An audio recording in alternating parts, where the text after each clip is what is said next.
Kan kalau Docker, tapi tetap Docker the best lah ya.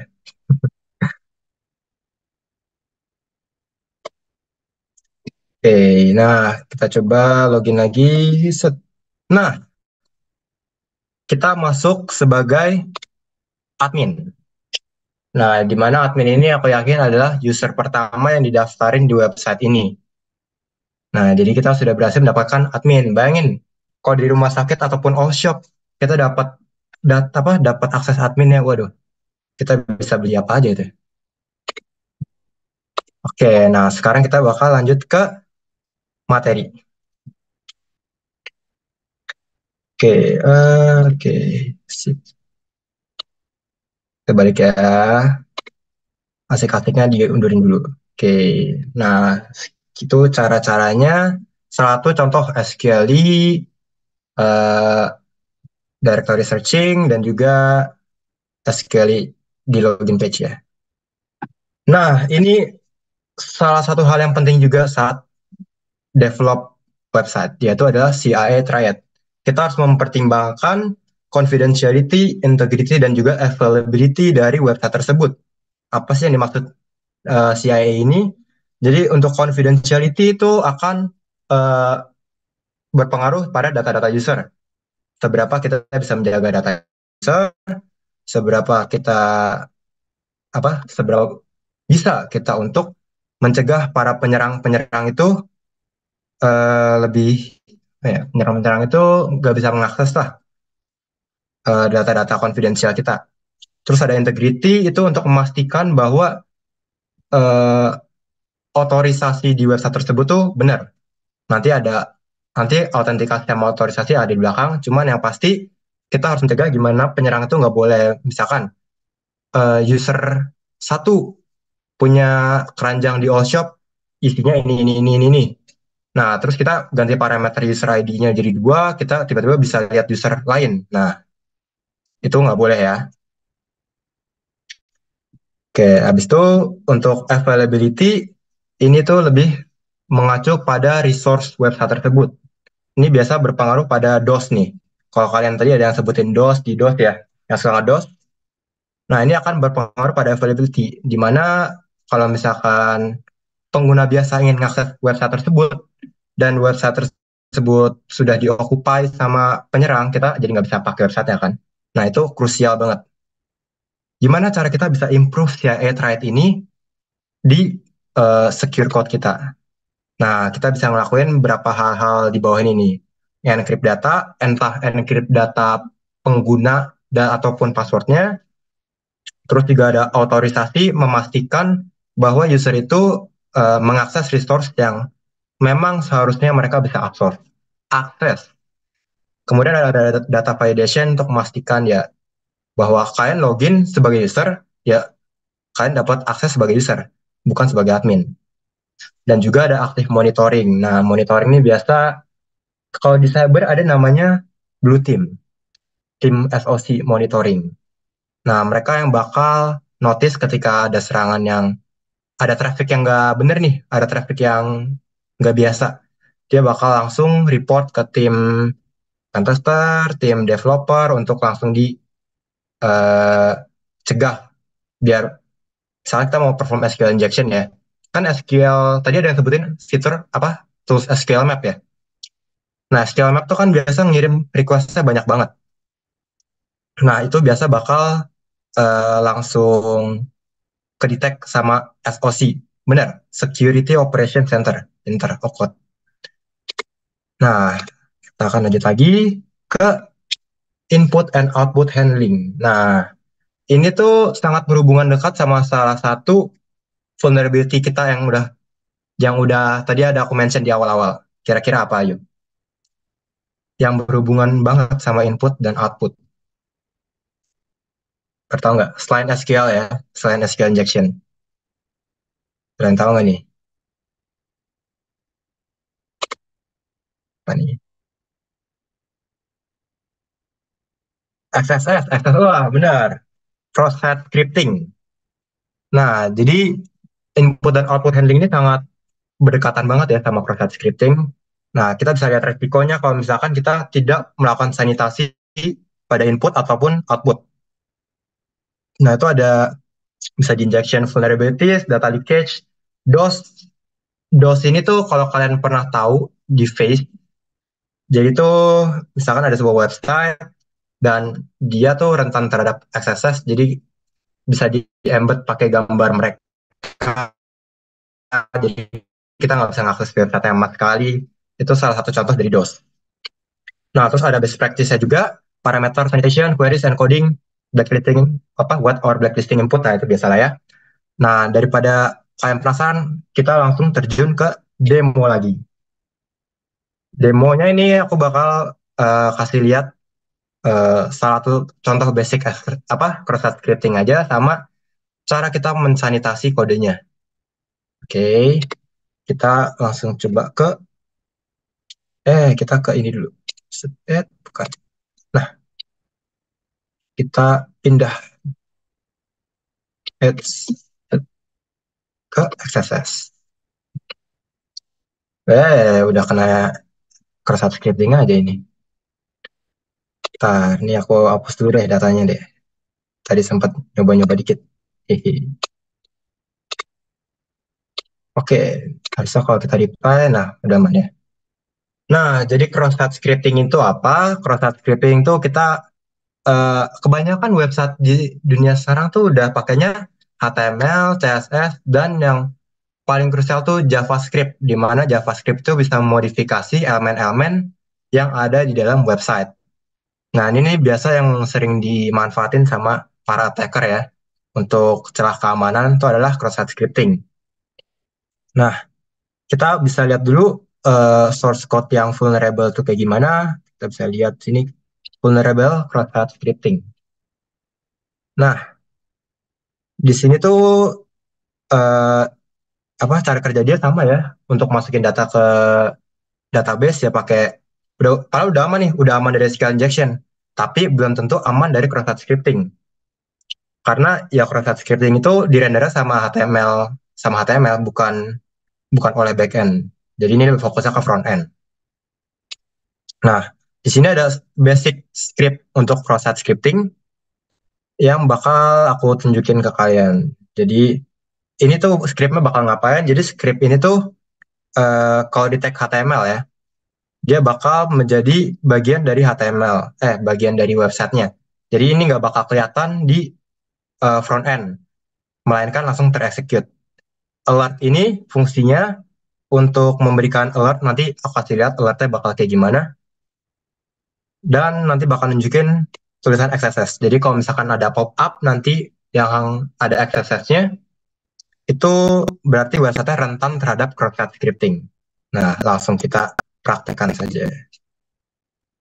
Kita langsung enter. Nah, ini kita submit datanya. Set. Di-store dengan sukses. Nah, ini kita refresh. Kalau kita lihat ya, datanya tuh udah masuk ke database. Harusnya. Set. Jadi ketika kita refresh, dia tuh previously submit message ini bakal nge-show message yang kita submit di sini. Jadi message-nya bakal tampung di sini, dan pas kita refresh bakal ada pop-up XSS. Nah, jadi itu beberapa itu adalah cross-site scripting ya teman-teman. Nah, gimana cara kita mengamankannya? Tadi kita bahas input dan output handling. Nah, kita coba fokus pada input handlingnya dulu ya. Nah, untuk input handling ya, kita bakal pakai si secure XSS ini.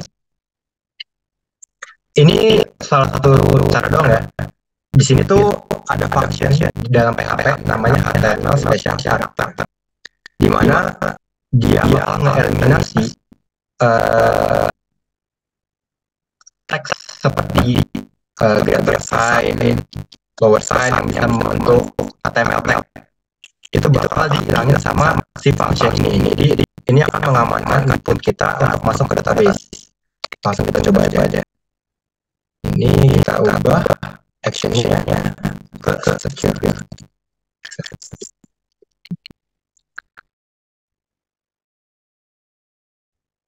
Nah, sekarang kita bakal coba masukin si scriptnya.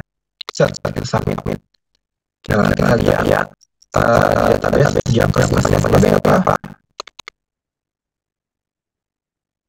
Ya, sebentar.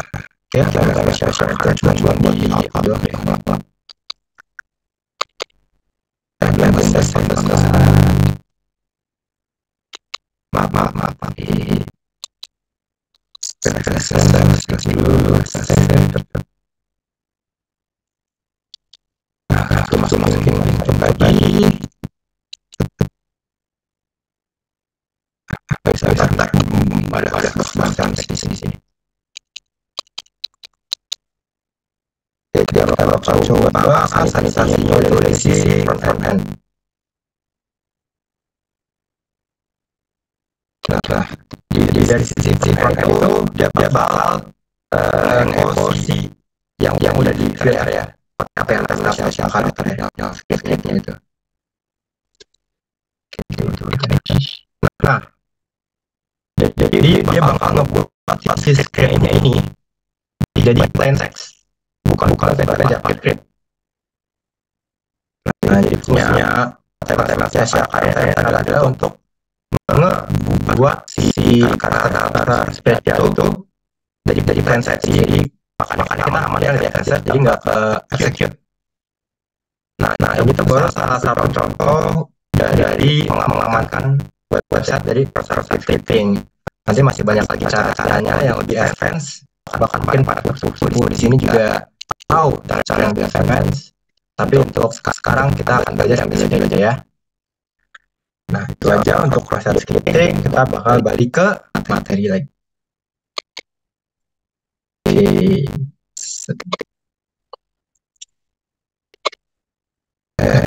Nggak usah pakai lagi deh, langsung aja kita lanjut ke selanjutnya tuh kita akan bahas tentang authentication dan authorization. Nah, kira-kira teman-teman di sini ada yang tahu nggak perbedaan authentication dan authorization? Coba kolom chat.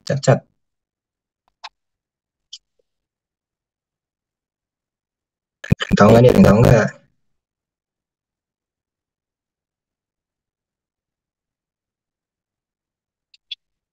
Login dan pemberian izin. Wah, itu penjelasan yang cukup simpel dan bagus sih.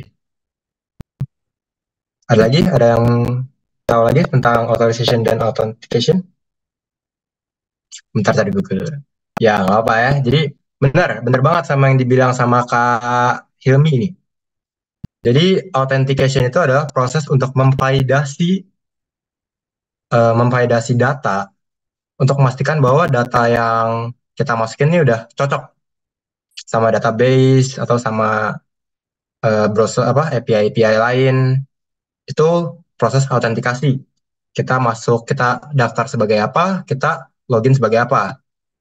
Misalnya kita daftar sebagai user, ya kita bakal dapatnya autentikasi sebagai user aja. Nah, untuk authorization ini biasa berpengaruh pada akses kontrol. Di mana ketika kita sebagai user, kita kalau user biasa nggak mungkin bisa ngakses admin dong. Kita nggak mungkin bisa ngakses nggak bisa ngakses halaman baca customer, nggak bisa ngakses halaman ganti produk segala macam. Nah, itu yang harus diperhatikan dari sisi authorization-nya. Tuh. Ya, ini kebanyakan jawaban yang di ini udah pada ngerti semua ya. Nah, kita lanjut ke session management. Nah, ini tuh berhubungan dekat banget sama si authorization. Kebanyakan ya. Karena session management ini nggak cuman nge-verify diri, tapi membantu kita untuk mengarahkan akses kontrol kita yang benar. Nah, di sini kita bisa lihat untuk session management itu fungsinya biasa untuk user authentication, session initialization itu untuk ya pas kalian login kalian dapat session. Terus untuk data protection ya ini biasa kan kalau data disimpannya di cookie segala macam dan kalau misalkan nggak encrypted itu bakal bahaya banget.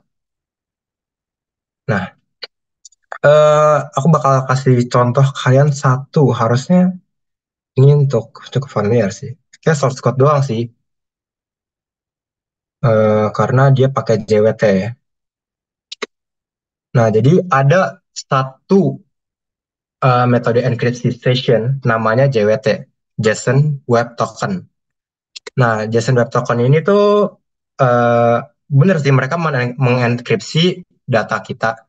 Jadi kita bisa ngebaca datanya itu di backend tanpa ketahuan, tanpa kelihatan di apa front end lah.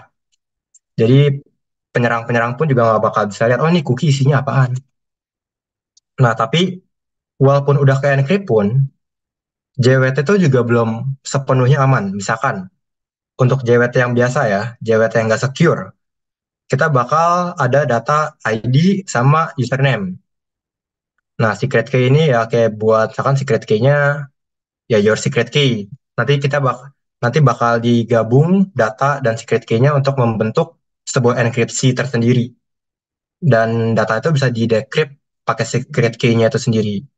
Nah, ini salah satu sessionnya. Ini kan jadi dia tuh kalau yang di atas ini ya, cuman eh, ada data sama secret key-nya doang. Sedangkan untuk yang secure, kita membutuhkan hal-hal yang lebih detail seperti IAT, XP sama data. IAT issued at, XP expire kapan, dan datanya tuh user data yang di sini. Kenapa bisa lebih aman? Karena misalkan, andaikan kita login ke sebuah all shop, kalau misalkan nggak ada expirednya, kan sewaktu-waktu laptop kalian dipakai dan belum clock out. Misalkan, amit-amit aja ya, semoga teman kalian nggak ada yang kayak gitu ya. Nah, itu teman-teman kalian jadi bisa mengakses tempat apa laptop kalian, jadi bisa mengakses akun-akun kalian, dan itu dinilai tidak secure dari dunia keamanan. Jadi untuk membuat yang lebih secure, kita menambahkan hal-hal seperti ini dan buat tokennya lebih unik. Nih aku kasih contoh. Jadi tuh ada apa? Ada website namanya token.dev. Ini sering aku pakai banget buat pentest. Jadi biasa, nah ada parameternya namanya admin gini. Nah, biasa kalau misalkan di soal CTF, kalau kalian tahu capture the flag, ini bakal tujuannya tuh cuma perlu ganti admin jadi false. Nanti kalian bakal dapat apa? Enkripsi yang baru, kalian copy ini sessionnya, kalian temper di cookie kalian, dan kalian akan menjadi si admin.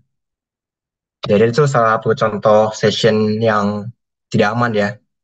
Nah, kalau di sini kan aku ganti jadi false, ini nge-return apa? Nge-return error, nggak bisa dienkripsi lagi. Karena mereka udah ada built-in functionnya untuk menjaga session timeoutnya itu. Gitu. Lalu kita bakal lanjut ke error handling. Nah, sebenarnya error handling ini tuh sering diabaikan sih sama para developer. Karena sering banget dari kasus aku ngelakuin pentas itu ada aja eh, error-errornya kayak gini nih. Error apa SQL. Nah, di sini tuh kita jadi tahu kan, oh ada table namanya M users di website ini. Dan juga, ini gede deh. Nah, ini kurang. Aku bikinin satu ini baru aja ya.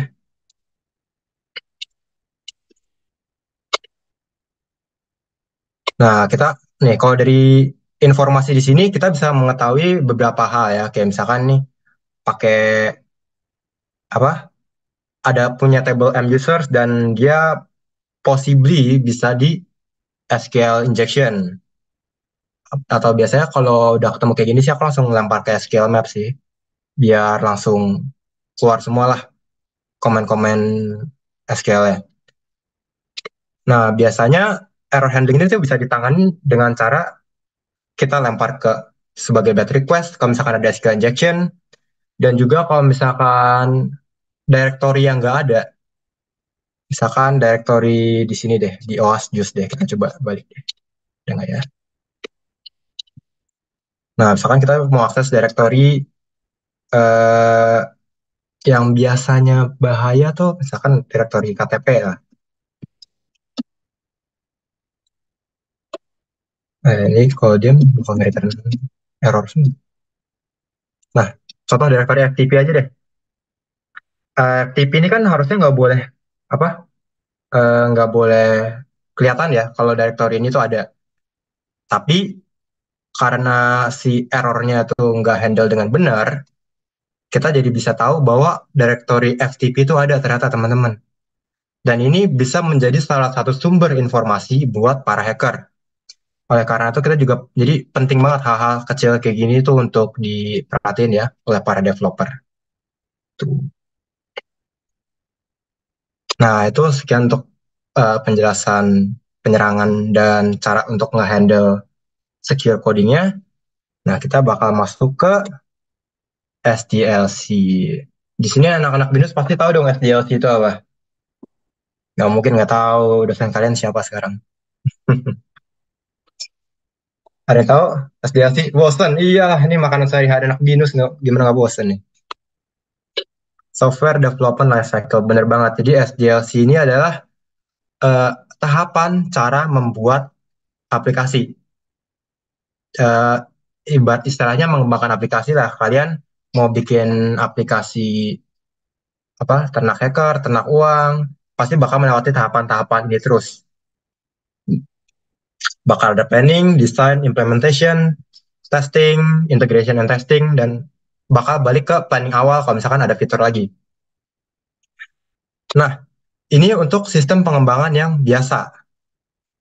Kebanyakan tuh developer pada pusing pakai SDLC ketika di tahap testing. Banyak banget bug, banyak banget yang data-datanya masih nggak aman nih ternyata. Nah, karena itu SDLC itu juga udah kurang digunain sekarang dan betternya itu kita move on ke SSDLC, eh, SSDLC, ya maaf nih typo, DLC. Nah, apa nih SSDLC? Jadi SSDLC ini adalah Secure Software Development Lifecycle. Bedanya apa sama Software Development Lifecycle? Bedanya tuh di setiap tahapannya kita bakal ngelakuin security assessment. Bakal terus-terusan gimana ya? Misalkan pada tahap planning nih. Iya, ini materi cyber security dong. Pada tahap planning biasa kita nentuin kita mau buat fiturnya apa aja. Misalkan kita mau buat fitur transaksi, apa aja yang harus kita perhatikan dari sisi security jika ingin membuat fitur fitur transaksi tersebut. Misalkan nggak boleh nilainya tuh negative value untuk fitur ini dan juga eh, apa rekening pengguna tuh nggak boleh yang kosong. Jadi kita nggak boleh transfer ke orang yang kosong nih. Nah, jadi di setiap tahapan-tahapan itu bakal ada security assessment-nya. Jadi eh, di tahapan akhir tuh, misalkan di tahapan testing tuh nggak bakal ada lagi kita ngurusin bug yang ribet segitu banyaknya. Nah, jadi better sebagai developer kita mulai mengintegrasikan diri kita untuk menggunakan SSDLC. Agak ribet, nggak apa-apa. Ribetnya tuh di awal doang, tapi di akhir kalian bakal ngerasain perbedaan SDLC ini dibandingkan SSDLC ini bakal jauh lebih efisien dan money ya lebih enak lah, lebih murah gitu. Ya, paling itu saja untuk session hari ini untuk penjelasannya. Semoga kalian semua semakin ngerti ya cara untuk meningkatin keamanan website kalian maupun mau dari developer maupun dari sisi attacker. Tuh. Nah, untuk selanjutnya akan ada sesi Q&A. Ya, ini untuk Kak Fiona mungkin saya bantu di host juga.